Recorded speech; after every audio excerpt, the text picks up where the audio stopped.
Hi everyone, welcome to our YouTube channel Take Easy Pharmacy. So we are here with a new video lecture on limit test of arsenic. तो आज हम क्या पढ़ेंगे? Limit test of arsenic. तो पहले हम इसका principal पढ़ लेते हैं. तो हमारा प्रिंसिपल क्या कहता है? Limit test of arsenic is based on the reaction of arsenic gas. पहले तो देखो, आर्सेनिक का जो लिमिट टेस्ट है एक तो बहुत इंपॉर्टेंट है. कई बारी 10 नंबर के क्वेश्चन के अंदर इसे पूछ लिया जाता है.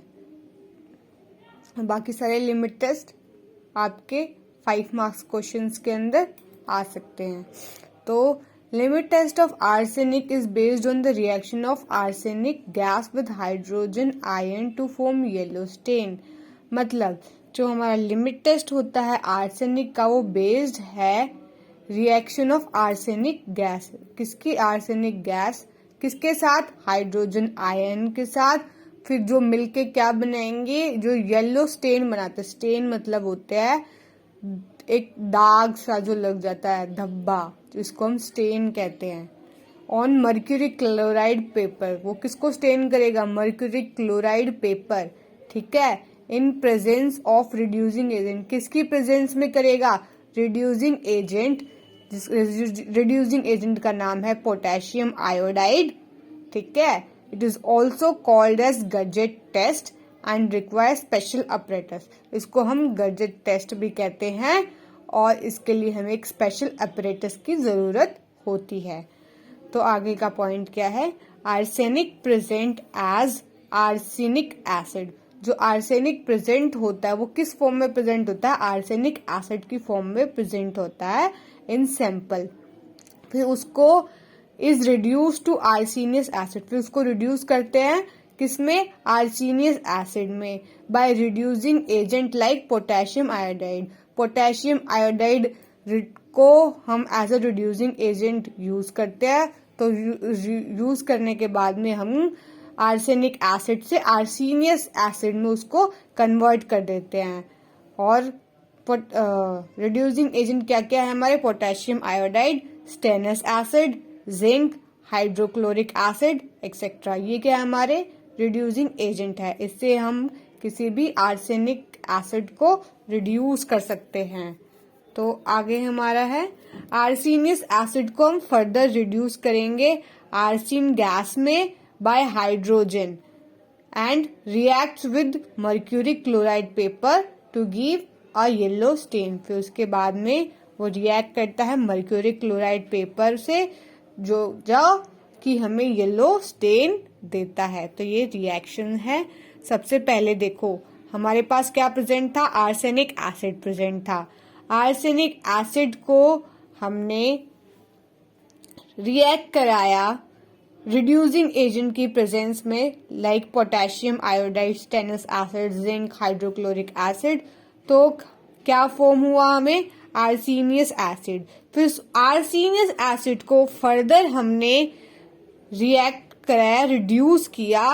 रिड्यूस करके हमने क्या बनाया? Arsen gas.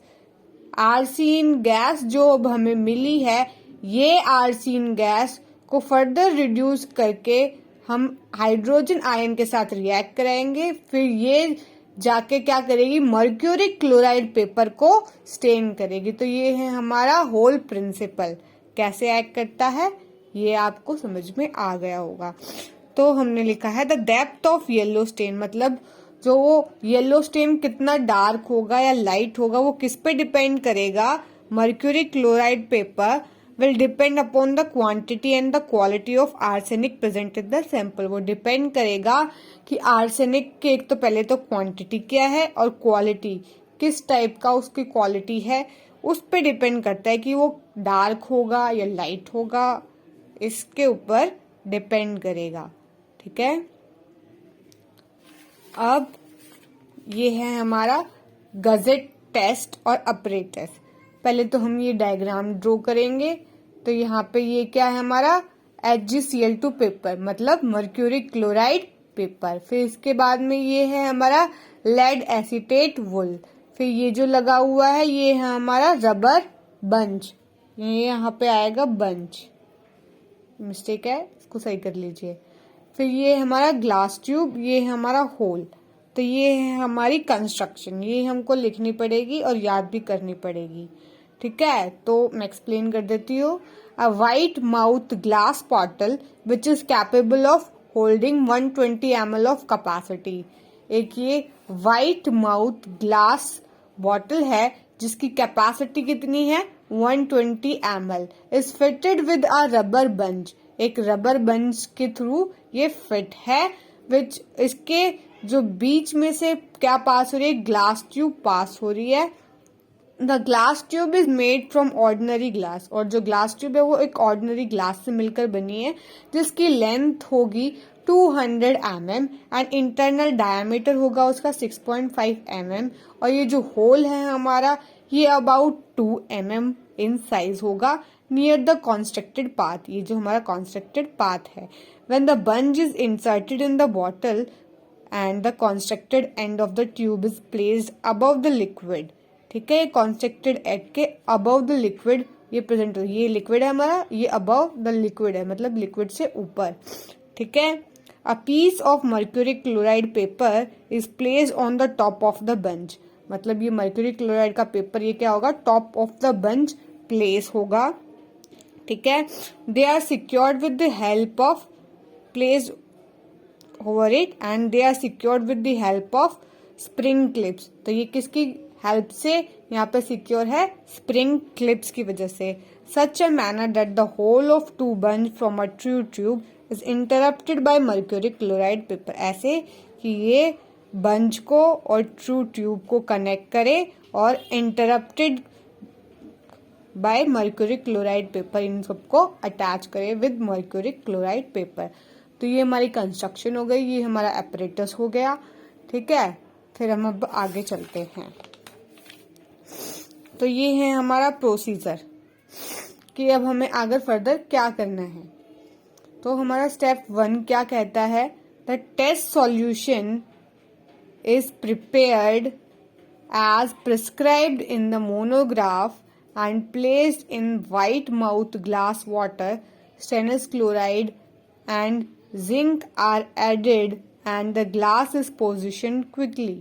मतलब हमारा स्टेप 1 क्या कहता है, जो टेस्ट सॉल्यूशन हमने प्रिपेयर्ड किया, जो भी हमें प्रेस्क्राइब किया गया है मोनोग्राफ के अंदर, जो भी वाइट माउथ ग्लास वाटर था उसके अंदर हम स्टेनस क्लोराइड को या जिंक को ऐड करेंगे और ग्लास की पोजीशन को ठीक करेंगे क्विकली। फिर उसके बाद में रिएक्शन को प्रोसीड करने के लिए हम उसको 40 मिनट्स तक वेट करेंगे। And step 3 is the yellow stain is produce at the mercury chloride paper if arsine is present is compared by daylight with standard stain obtained by performing the same test for standard solution and identical manner।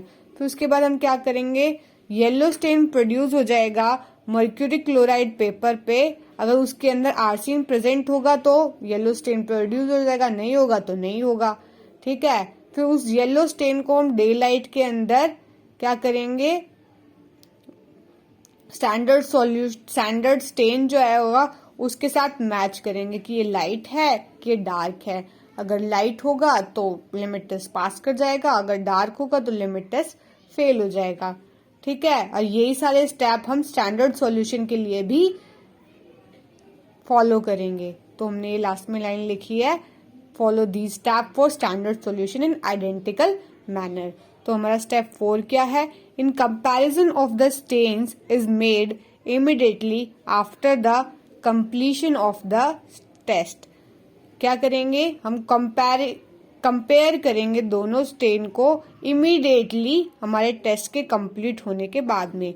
Observation क्या लिखी है हमने, by matching the intensity of the depth of the yellow stain present on mercury chloride paper.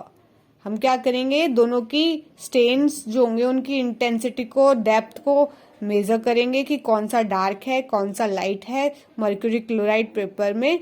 The proportion of arsenic in the given sample is estimated. तो इससे हमें arsenic gas की जो भी प्रोपोर्शन होगा सैंपल के अंदर वो हम पता लगा सकते हैं। ये तो हो गया प्रोसीजर और ऑब्जर्वेशन।